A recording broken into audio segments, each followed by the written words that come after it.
Terima kasih untuk persembahan pujian oleh PKB WKPO. Tuhan Yesus memberkati.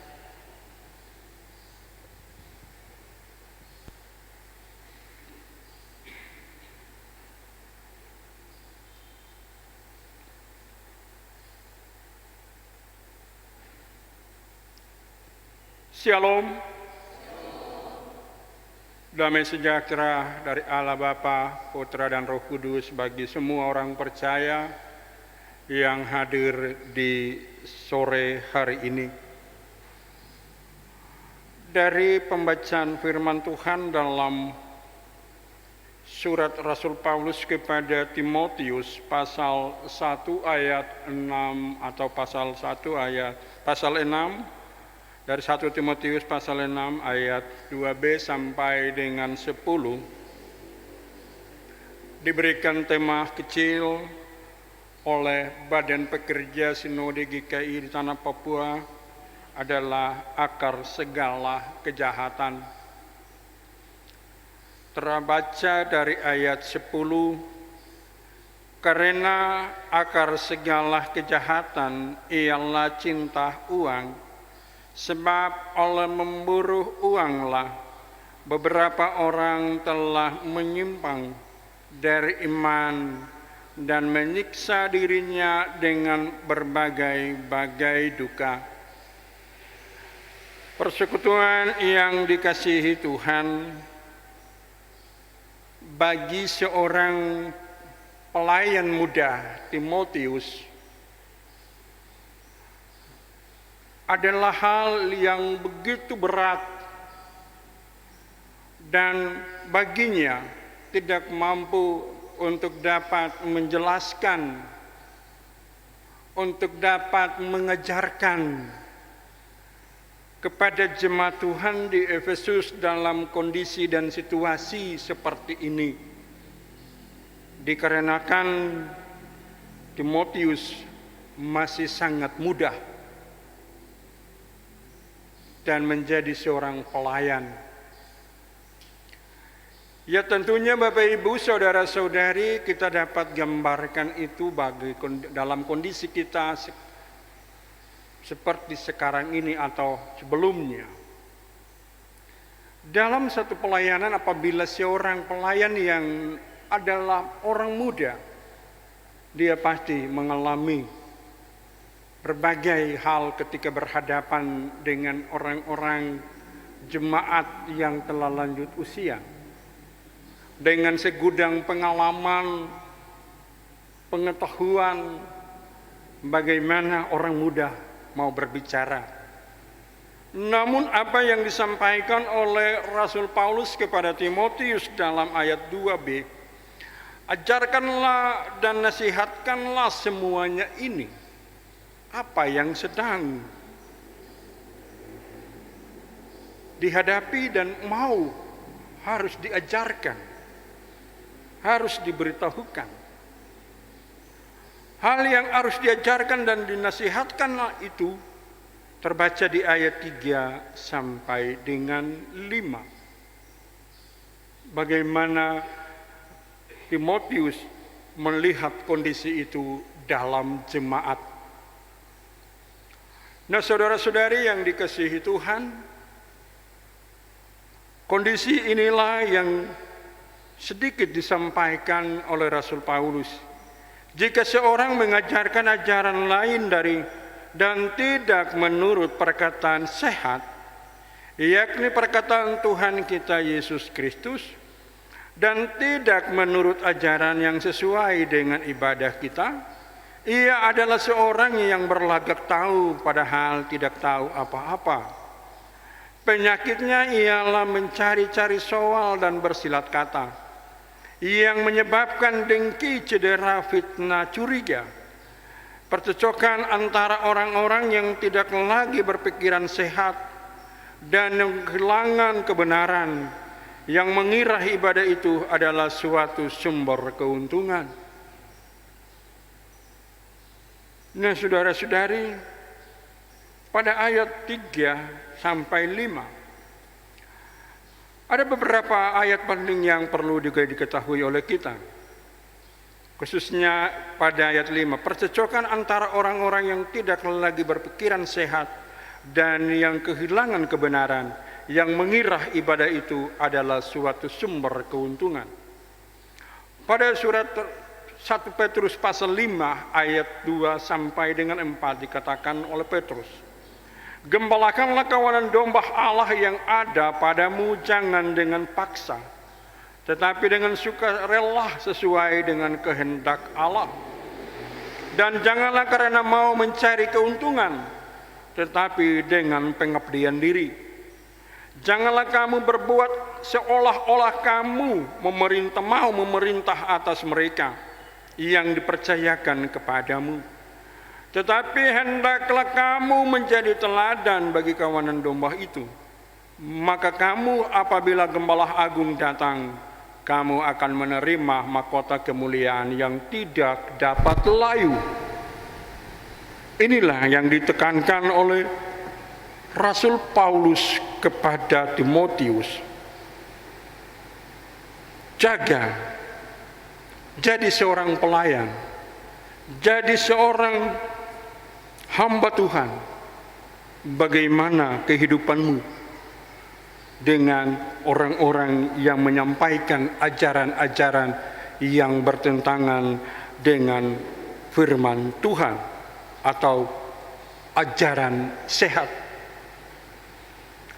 Dan hal inilah yang dijumpai oleh Timotius dalam pelayanannya.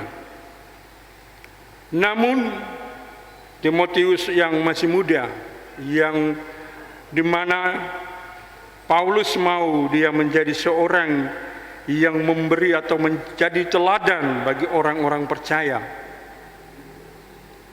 Timotius tidak sendiri.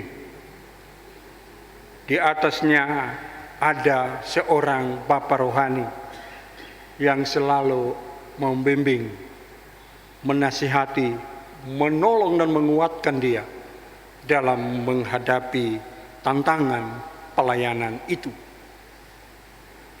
Bapak, Ibu, saudara-saudari, sebagai persekutuan orang percaya, memahami akan hal ini, maka sepatutnya lah ketika ada di dalam suatu tatanan pemerintahan,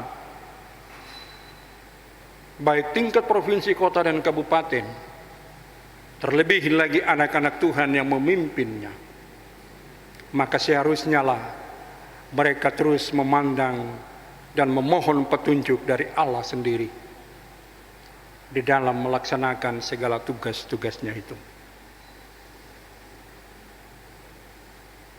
Sebab dengan berpedoman dan berpegang kepada firman Allah, pasti Allah akan memberi dan menunjukkan kasih-Nya kepada mereka.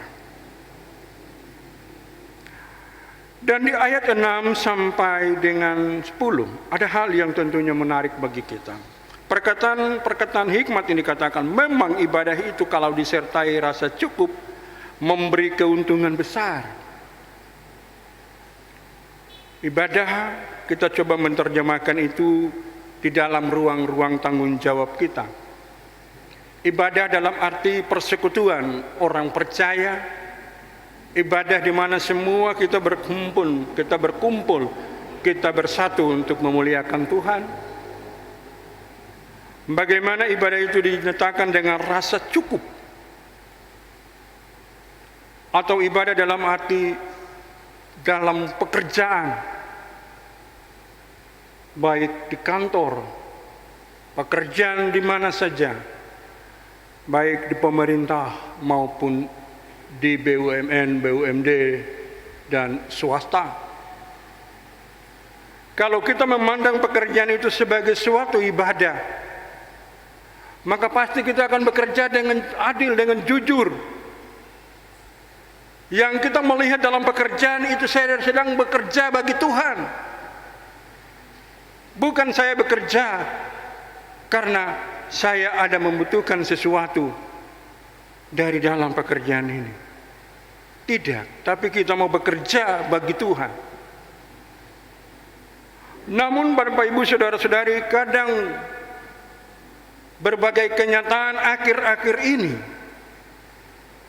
Ibadah yang dalam arti pekerjaan sering dijadikan sebagai bahan alasan, dasar untuk tidak datang dalam persekutuan. Ibadah dalam arti persekutuan orang-orang percaya.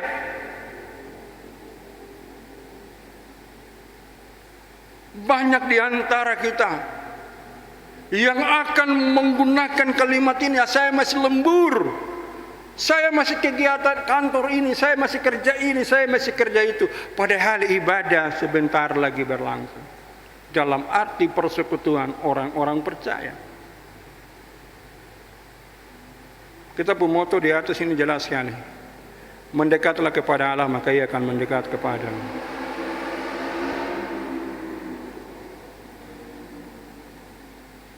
Kita tidak tahu dalam arti ibadah itu pekerjaan. Apakah benar-benar ada kerja, ataukah dia ada melakukan sesuatu yang bukan pekerjaan yang memuliakan Tuhan, yang di dalamnya dia melihat ada Tuhan di situ. Bapak Ibu saudara-saudara, kalau kita ingat kisah peristiwa proses pembaptisan di Sungai Yordan oleh Yohanes Pembaptis di dalam Injil Lukas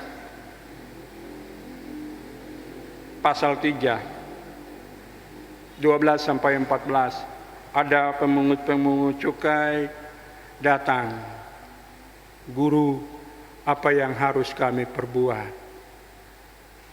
Satu jawaban saja, "Jangan menagih lebih banyak daripada yang sepatutnya." Prajurit-prajurit datang tanya, "Guru, apa yang harus kami perbuat?"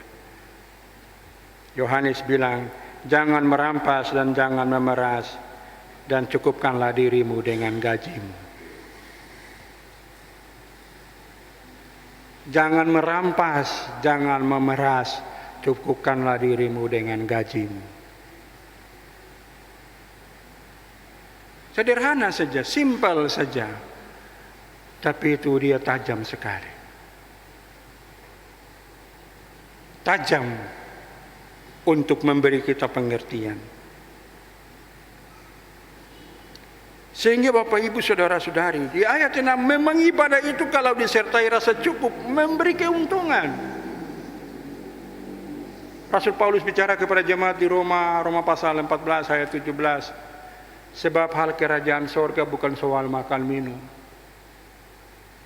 Ada yang terkadang mau ibadah di rumah dalam arti persekutuan, pertemuan persekutuan, orang-orang percaya, lihat di tetangga sana, aduh, dan biasa ibadah tuh makan itu meja ada 4, taruh makanan macam-macam, di sebelah juga, aduh, baru di saya juga harus bikin begitu supaya sama dengan yang di kanan, yang di kiri, begitu. Padahal kau punya apa yang ada di dalam dirimu dan keluarga sudah sangat terbatas. Sudah dengan apa yang ada itu sudah. Jangan ke kantor terus ambil haknya orang, merampas, memeras. Tidak. Sudah cukup. Yang ada padamu itu sudah. Siapkan, sediakan. Ada di dalam jemaat kita, ada salah satu week yang saya paling senang. Kalau pergi di ibadah-ibadah, satu kali ibadah begini, mereka bilang, "Oh, pendeta, kita antara siapkan makan." Saya bilang, "Mantap." Yang penting kan kita dengar firman, kita memuji Tuhan. Kalau mau sediakan makan minum yang bisa mau sediakan, siapkan. Tapi yang bilang tidak ada, hanya bisa ibadah, terima kasih juga. Jangan pikir soal makan minum. Dan inilah Bapak Ibu saudara-saudara, memang ibadah itu kalau disertai rasa cukup memberi keuntungan. Di ayat 7, sebab kita tidak membawa sesuatu apa ke dalam dunia, dan kita pun tidak dapat membawa apa-apa ketika keluar. Saudara dan saya paling hanya 1 lembar pakaian. Entah itu jas atau toga bagi seorang pendeta yang dimasukkan ke dalam peti bersama dengan kita, yang menutup badan kita. Bukan yang kita kumpul banyak-banyak, itu masuk semua. Tidak mungkin kulkas masuk, tidak mungkin handphone masuk, tidak mungkin semua yang kita punya miliki di dunia ini masuk ke dalam liang itu, tidak. Kita tadi dengar hukum Tuhan 1 Yohanes 3 ayat 17 itu bilang, kalau kita punya harta duniawi yang berkelimpahan, lihat saudara di sana kekurangan, jangan tutup hati, buka hati, berikan. Itu yang di dalam Injil Matius pasal 6 ayat 19, 20 dan 21 bilang bahwa barang siapa mengumpulkan harta di sorga, ngengat dan karat tidak akan merusaknya. Harta di sorga itulah melalui cara-cara seperti ini yang Tuhan Yesus juga berbicara di dalam Matius pasal 25 ayat 40. Barang apa yang kamu buat bagi saudaraku yang paling hina, kamu sudah buat bagi saya. Dari saudara, ketika kita diizinkan Allah memiliki dan memperoleh kelimpahan ini, berkat dalam tanda petik, makan, minum dan sebagainya, saudara, kita ingat ada orang lain yang Tuhan izinkan untuk kita membagi berkat itu. Sesungguhnya Tuhan tidak melarang saudara dan saya memiliki ini. Ingat perkataan Allah kepada Abraham dalam Kejadian pasal 12, berkat-berkat ini akan menyertai engkau. Siapa memberkati engkau, dia akan diberkati. Siapa mengutuk engkau, dia akan dikutuk. Perkataan Tuhan Yesus dalam Yohanes pasal 10 ayat 10. Pencuri datang hanya untuk mencuri, membunuh dan membinasakan. Tetapi aku datang supaya mereka mempunyai hidup dan mempunyainya dalam segala kelimpahan. Tuhan tidak melarang saudara dan saya miliki itu. Tuhan percayakan bagian ini bagi kita supaya kita menjadi saluran berkat Allah kepada sesama kita yang dalam kekurangan. Itulah harta yang saya dan saudara-saudari akan kumpulkan. Itulah bekal, itulah satu modal bagi kita yang akan kita dapat di rumah Bapa di sorga sana. Yang Injil-Injil mencatat, karena engkau telah setia dalam perkara yang kecil, masuklah dalam tanggung jawab perkara yang, masuklah dan berilah dalam tanggung jawab yang besar. Dan akhirnya masuklah dalam kebahagiaan Tuhan. Bapak, Ibu, Saudara-saudari, sebagai persekutuan orang percaya, dari tema akar segala kejahatan, akhir-akhir ini kita dengar banyak uang yang salah digunakan. Konteks hari ini kita bicara soal uang yang banyak mengantar saudara-saudara kita pada persoalan-persoalan yang akibatnya orang lain juga turut merasakannya. Persoalan-persoalan ini dikarenakan mereka salah dan keliru dalam melakukan dan dalam melangkah untuk mengerjakan segala berkat yang Allah berikan ini kepada sesamanya dengan baik. Ada yang memberi dengan motivasi yang benar, tapi ada yang memberi dengan motivasi yang tidak benar. Akhirnya seperti ini yang kita jumpai. Mulai di sana sini terjadi banyak hal yang mengakibatkan saudara-saudara kita yang lain menanggung beban-beban itu. Oleh sebab itu, saudara-saudara, sebagai persekutuan orang percaya, berfirman atau berpedoman dari firman ini, apa yang dikatakan di dalam ayat 7, sebab kita akan kembali, kita tidak bawa apa-apa. Ayub bilang, dengan telanjang aku datang, dengan telanjang pula aku akan kembali. Maka itu Bapak, Ibu, Saudara-saudara, di ayat 10, akar segala kejahatan ialah cinta uang. Sesungguhnya kalau kita baca Amsal 3 ayat 10, 9, 10, muliakanlah Tuhan dengan hartamu dengan segala yang Tuhan berikan. Dari penghasilan, muliakan Tuhan. Saudara punya kendaraan, ketika ada orang memohon untuk menumpang, layani dia. Saudara punya kelebihan berkat soal makan minum, ketika saudara makan, ada tetangga yang dalam kekurangan, berikanlah bagi dia. Ketika saudara menerima berkat-berkat dari upah kerja saudara yang begitu banyak, pasti ada Tuhan mengutus orang-orang yang harus ditolong. Berikanlah bagi mereka. Ketika kita menahan, maka Tuhan juga akan menahan. Matius 7 ayat 12. Apa yang kau kehendaki orang perbuat kepadamu, perbuatlah dahulu bagi orang lain, maka Tuhan akan melakukan kepada engkau. Sederhana saja saudara. Kita lakukan bagi orang lain apa yang menjadi kebutuhan kita, apa yang menjadi pergumulan kita. Tuhan akan menyediakan di waktu-waktu yang menurut anugerah Tuhan. Sehingga dari bagian ini akar segala kejahatan. Bapak Ibu saudara-saudari, ketika semua hal diberikan oleh Tuhan dalam diri kita, mari kita melihat mana yang harus kita kembalikan. Kita berikan kepada Tuhan, kepada sesama yang terjadi atas izin Tuhan, dan apa yang harus kita lakukan untuk menunjang pelayanan-pelayanan ini.